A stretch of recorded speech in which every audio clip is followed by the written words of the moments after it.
The criminal history of Suge Knight. Few figures in the music industry are as polarizing and controversial as Marion Suge Knight. Rising to power as the co-founder and CEO of Death Row Records, Knight became a key player in shaping the sound of West Coast hip-hop in the 1990s. His reign was marked by both incredible success and relentless controversy, fear, and violence. At its height, Death Row Records boasted a roster of the most successful and influential rappers of the era, including Dr. Dre, Snoop Dogg, and Tupac Shakur. However, Knight's legacy is as infamous as it is influential. His violent tactics, aggressive business style, and alleged involvement in criminal activities would eventually lead to the downfall of Death Row Records and his own imprisonment. His rise to power was meteoric, but his fall from grace was even more spectacular.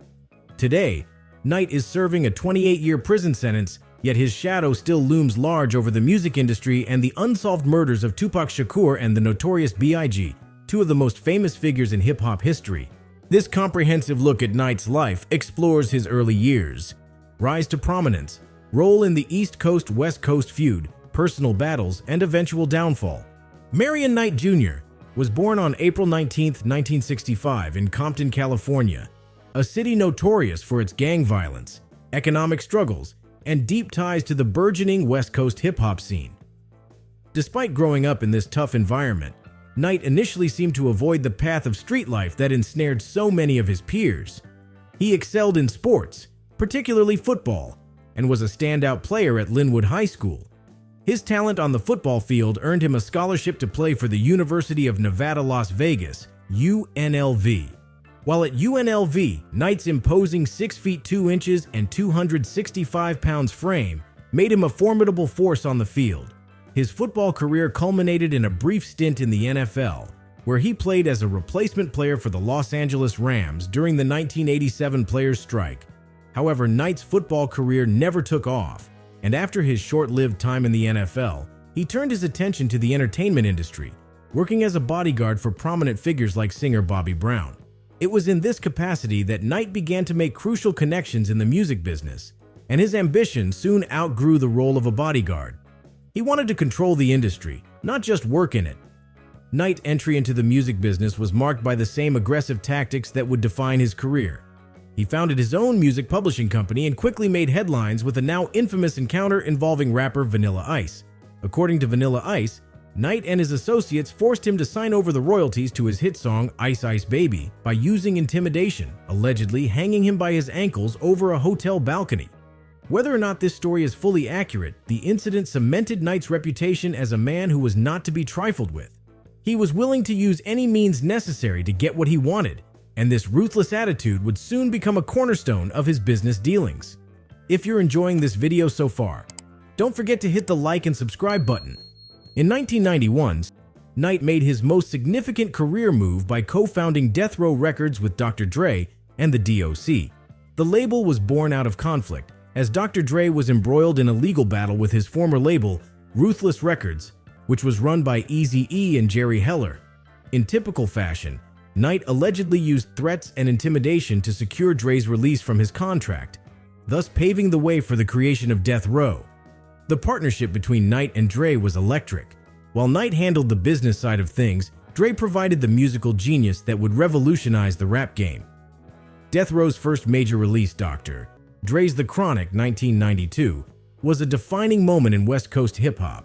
The album introduced the world to G-Funk, a genre characterized by its smooth, laid-back beats and gangster-style lyrics. The Chronic was a massive commercial and critical success, catapulting both Dr. Dre and Death Row to the top of the music industry. Following The Chronic, Snoop Dogg's debut album Doggy Style, 1993, was released, becoming another huge success for Death Row. By the mid-1990s, Death Row Records was a juggernaut in the hip-hop world. Knight was one of the most powerful figures in the music industry. At its peak, the label was generating hundreds of millions of dollars, and Knight had transformed himself into a major player in Hollywood. But with success came controversy, and Death Row Records quickly developed a reputation for violence, intimidation, and criminality, much of which was linked directly to Knight. Knight's leadership style was not just aggressive, it was fearsome. He ruled Death Row Records with an iron fist, and stories of violence at the label were common. Knight's connections to the Bloods, a notorious street gang in Los Angeles, were well known, and his reputation as a dangerous figure was solidified through numerous incidents of intimidation and physical assault. Many artists and executives who worked with Knight later described an atmosphere of fear and volatility at death row. Some said that disagreements with Knight often ended in physical confrontations, while others recounted that Knight would bring gang members into meetings as a means of asserting dominance. As much as death row was a business, it was also a street-level power structure, with Knight positioned at the top. One infamous example of Knight's penchant for violence occurred in 1995 when he allegedly beat up an associate of Sean Puff Daddy Combs at a recording studio. The altercation was part of a larger feud that was brewing between Death Row Records and Bad Boy Records, which would soon escalate into the deadly East Coast-West Coast feud. The rivalry between Death Row and Bad Boy Records is one of the most infamous chapters in hip-hop history. What began as a friendly competition between two successful record labels quickly devolved into a bitter, sometimes violent feud that would claim the lives of two of the biggest names in the genre. The feud reached a boiling point at the 1995 Source Awards. Knight publicly took shots at Puff Daddy during his acceptance speech. In a thinly veiled diss, Knight criticized record executives who appeared in their artist music videos, clearly targeting Puff Daddy, who was known for his hands-on approach to promoting Bad Boy's artists. The crowd, largely composed of West Coast artists and fans, erupted in support of Knight, and the rift between the two coasts was solidified. The tension between the East and West Coasts intensified after Knight signed Tupac Shakur to Death Row Records in 1995. Tupac had been serving time in prison for a sexual assault conviction when Knight paid his $1.4 million bail in exchange for the rapper signing with Death Row. This move brought Tupac, who had long harbored animosity toward Bad Boy Records and the notorious B.I.G., into the center of the conflict. Tupac's arrival at Death Row only deepened the divide between the East and West Coasts. His public feud with Biggie and Puff Daddy escalated into a full-blown war of words, with both sides exchanging diss tracks and insults. Tupac's double album, All Eyes on Me, 1996, was a monumental success and served as both a celebration of his newfound freedom and a declaration of war against his enemies. On the night of September 7, 1996, Tupac was shot multiple times in a drive-by shooting in Las Vegas after attending a Mike Tyson fight.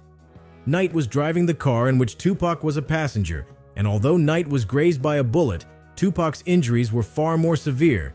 He was rushed to the hospital and placed on life support, but 6 days later, on September 13th, Tupac was pronounced dead. The murder of Tupac Shakur shocked the world, and to this day, his killing remains unsolved. Many have speculated that Tupac's death was the result of the East Coast-West Coast feud, and some have even suggested that Knight himself was involved in the plot to kill Tupac, though these claims have never been substantiated.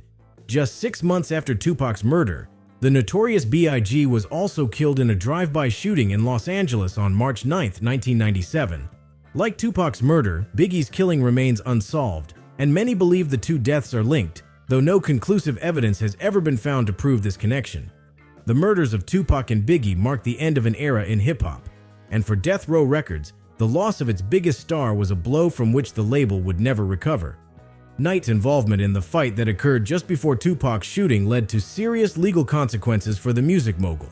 In 1997, Knight was sentenced to 9 years in prison for violating his probation on earlier assault charges. During his time in prison, Death Row Records fell into disarray, with many of its top artists, Dr. Dre, Snoop Dogg, and eventually Tupac, after his death, leaving the label. Knight's time behind bars marked the beginning of his long downfall. Despite his attempts to maintain control over Death Row from prison, the label's influence in the music industry rapidly diminished. By the early 2000s, Knight empire was crumbling. In 2006, Death Row Records filed for bankruptcy, and Knight's assets were auctioned off to pay for his mounting debts. The once mighty label that had dominated the rap world in the 1990s was now in shambles, and Knight's personal fortune had dwindled significantly. The bankruptcy of Death Row was a major blow to Knight's reputation, but he attempted to remain relevant in the music industry. However, his legal troubles continued to mount. He faced lawsuits, assault charges, and accusations of involvement in various criminal activities. His fearsome reputation, once a source of power, became his undoing as former associates, artists, and business partners distanced themselves from Knight. Knight's final fall from grace came in 2015, when he was involved in a hit-and-run incident that left one man dead and another injured. The incident occurred on the set of the film Straight Outta Compton, a biopic about the rise of NWA, the group that had launched Dr. Dre's career. Knight claimed that he had acted in self-defense after being attacked, but the evidence suggested otherwise. Witnesses reported that Knight had intentionally run down the victims, and surveillance footage showed him driving aggressively through a parking lot. In 2018, Knight pleaded no contest to voluntary manslaughter and was sentenced to 28 years in prison. This conviction marked the end of Knight's life as a free man, and he is currently serving his sentence in a California prison. Today, Knight's once feared reputation has been replaced by a sense of infamy. While his impact on the music industry is undeniable, having played a pivotal role in the careers of Dr. Dre, Snoop Dogg, and Tupac, his legacy is forever tainted by violence, criminality, and the unsolved murders of two of hip-hop's greatest stars. Knight's influence on hip-hop is a double-edged sword. On one hand, he was instrumental in bringing West Coast hip-hop to the forefront of the music industry, providing a platform for artists who would go on to become legends.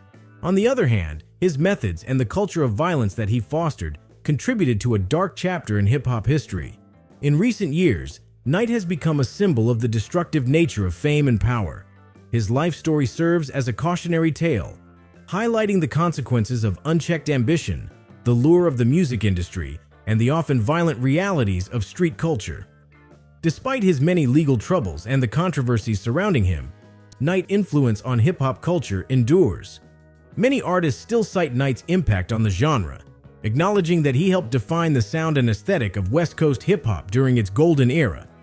His approach to artist management and promotion laid the groundwork for how many labels operate today, though the ethical implications of his methods remain a topic of debate. Moreover, the unresolved murders of Tupac and Biggie continue to haunt the hip-hop community, with many artists using their deaths as inspiration for their work. Documentaries, films, and countless discussions have emerged, exploring the impact of the East Coast-West Coast feud and its lasting effects on the culture. Death Row Records was more than just a record label. It was a cultural phenomenon that defined an era in hip-hop. Founded in 1991, the label quickly gained prominence with its distinctive sound and powerful roster of artists. Under Knight's leadership, Death Row became synonymous with the G-Funk genre and West Coast hip-hop, influencing the music industry for decades. The label's success can be attributed to its strategic marketing and the ability to cultivate talent.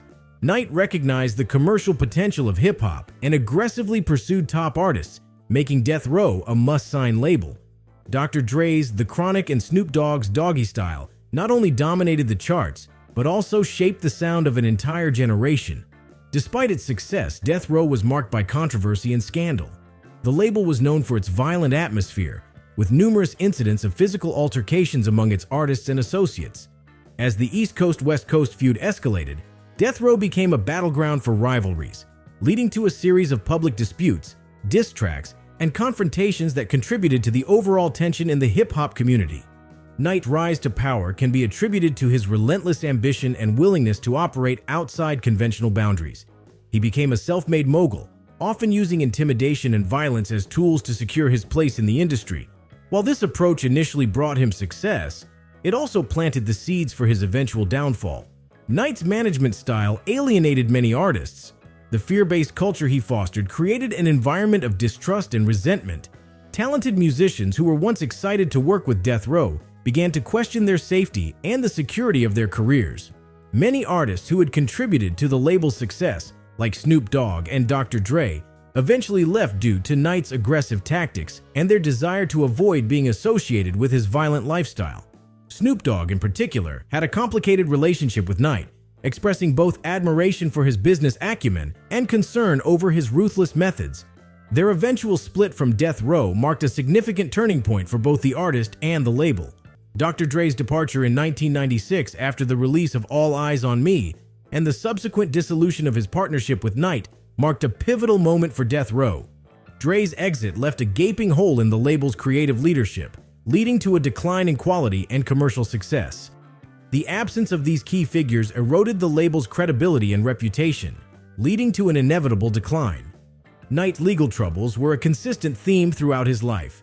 His willingness to engage in criminal activities and disregard for the law contributed to his tumultuous career. From the Vanilla Ice incident to various assault charges, Knight's life was a series of run-ins with law enforcement. The culmination of his criminal activities came with the 2014 hit-and-run incident.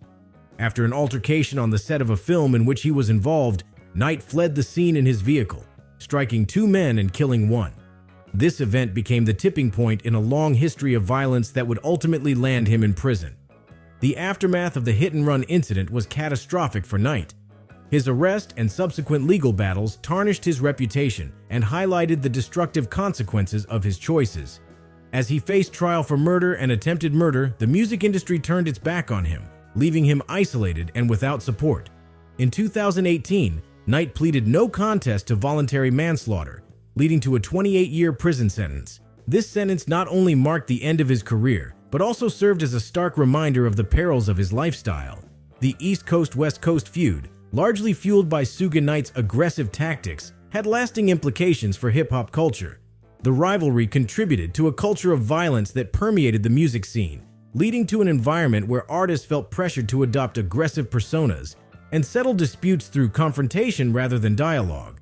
The tragic murders of Tupac Shakur and the Notorious B.I.G. were watershed moments for hip-hop, leading to increased scrutiny of the genre and its connection to violence. Following these deaths, many artists began to reflect on the consequences of the lifestyle that had been glorified in their music. The tragedy forced the hip-hop community to confront the impact of violence on their culture and the necessity for change.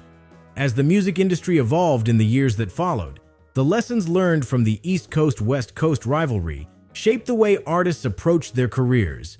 The importance of collaboration and unity among artists became more apparent, leading to efforts to promote peace within the industry.